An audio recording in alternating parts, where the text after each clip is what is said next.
നിന്നും ടീച്ചേഴ്സിൻ്റെ ഹെഡ് മിസ്സസിൻ്റെ ഒക്കെ ഭാഗത്തു നിന്നും നല്ല ഒരു പ്രതികരണമാണ് കിട്ടിയത്. അപ്പം ഞാൻ അവിടുന്ന് തിരിച്ചിറങ്ങി ഇനി അടുത്ത എൻ്റെ സുഹൃത്തിനെ കാണാൻ വേണ്ടിയിട്ട് ഞാൻ പോവുകയാണ്. എൻ്റെ കൂടെ ഞങ്ങൾ ഒരുമിച്ച് 4ാം ക്ലാസ് വരെ പഠിച്ചതും പിന്നീട് ഞങ്ങൾക്ക് അവന് പഠിത്തം പൂർത്തീകരിക്കാൻ കഴിയാതെ പോയതുമായ എൻ്റെ ഒരു സുഹൃത്തുണ്ട്. അപ്പോൾ അവനെന്ന് പറഞ്ഞു കഴിഞ്ഞാൽ കുഞ്ഞുനാൾ തൊട്ടേ ഒരു ഓട്ടിസം ബാധിച്ചവനായിരുന്നു. അപ്പോൾ അന്ന് അവൻ്റെ അച്ഛനും അമ്മയും കൂടെയാണ് ക്ലാസ്സിൽ കൊണ്ടുവരുന്നത്, എടുത്തോണ്ടാണ് വന്നുകൊണ്ടിരുന്നത്. അപ്പോൾ അവിടെ വെച്ച് അന്നത്തെ കാലഘട്ടം വളരെ ദയനീയമായ ഒരു കാലഘട്ടമായിരുന്നു. ഇപ്പോൾ ഒരുപാട് വ്യത്യാസം വന്നു. ഞാനിപ്പോൾ അവനെ കണ്ടിട്ട് ഒരുപാട് വർഷങ്ങളായി. ഇപ്പോൾ അവനെ കാണാൻ വേണ്ടി ഞാൻ പോവാണ്.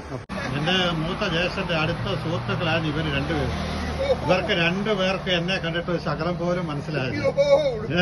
അപ്പൊ ഞാൻ ഹെൽമെറ്റ് എടുത്തപ്പോഴാണ് അവർക്ക് എന്നെ മനസ്സിലായത്.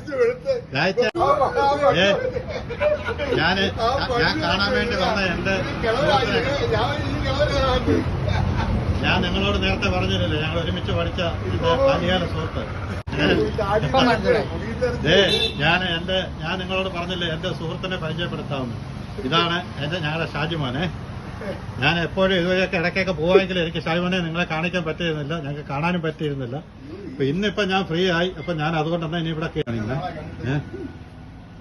അവിടെ വലിയൊരു സൂപ്പർ മാർക്കറ്റിന്റെ ഉടമയൊക്കെ ഉണ്ടോ, പുള്ളി അവിടെ ടേബിളിൽ ഇരിക്കുന്നതാണോ.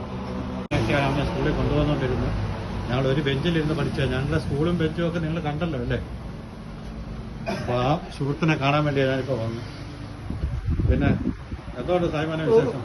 കുഴപ്പമില്ലല്ലോ. ഇല്ല, നല്ലൊരു ഏരിയയാണിത്. ഇന്നും ഒരു മാറ്റമില്ലാതെ നിറഞ്ഞു നിൽക്കുന്ന ഒരു സ്ഥലമായത്. ഞങ്ങൾ സ്കൂളിൽ നിന്ന് വരുന്ന സമയത്ത് സായിമാന്റെ വീട്ടിലൊക്കെ ആയിരുന്നു ഞങ്ങൾ വന്ന് വെള്ളം കുടിക്കുന്നത്. വെള്ളിയാഴ്ച ദിവസങ്ങളിൽ പിന്നെ ഉച്ചയ്ക്ക് നേരത്തെ വിടുന്ന സമയത്ത് ഇതുവഴിയായിരുന്നു. ഈ മുറ്റത്തൂടെ കയറി ഞങ്ങൾ അങ്ങനെ ക്രോസ് ചെയ്ത് അടുത്ത പറമ്പിൽ കൂടെ ചാടിയ വീട്ടിൽ പോകുന്ന ഉച്ചയ്ക്ക് ഭക്ഷണം കഴിക്കാൻ.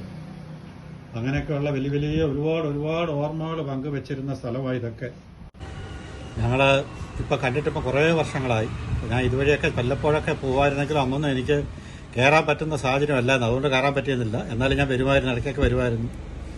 ഞങ്ങളുടെ ഷാജിമോൻ്റെ കുടുംബമായിട്ട് ഞങ്ങൾക്ക് ഭയങ്കര അടുത്ത ബന്ധമുള്ള അച്ചായനും അമ്മാമ്മയായിട്ടും ഷാജിമോൻ്റെ ചേട്ടന്മാർ രണ്ടുപേരുമായിട്ടും ഒക്കെ ഞങ്ങൾക്ക് ഭയങ്കര അടുത്ത ബന്ധം ഞങ്ങൾക്ക് വ്യക്തിപരമായിട്ടും കുടുംബപരമായിട്ടും ഉണ്ടായിരുന്നതാണ്. ഷാജിമോനൊരു ടാറ്റ പറ.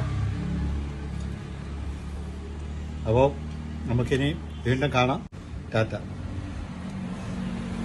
ഞാനിപ്പോൾ ഞങ്ങള് ഷാജിമോനും അവിടെ യാത്ര പറഞ്ഞു. ഞാൻ തിരിച്ചിറങ്ങുകയാണ് ഷാജിമോന്റെ കടയിൽ നിന്ന്. അല്ല ഷാജിമോൻ എന്നാ ഓക്കെ എന്നേ ടാറ്റ.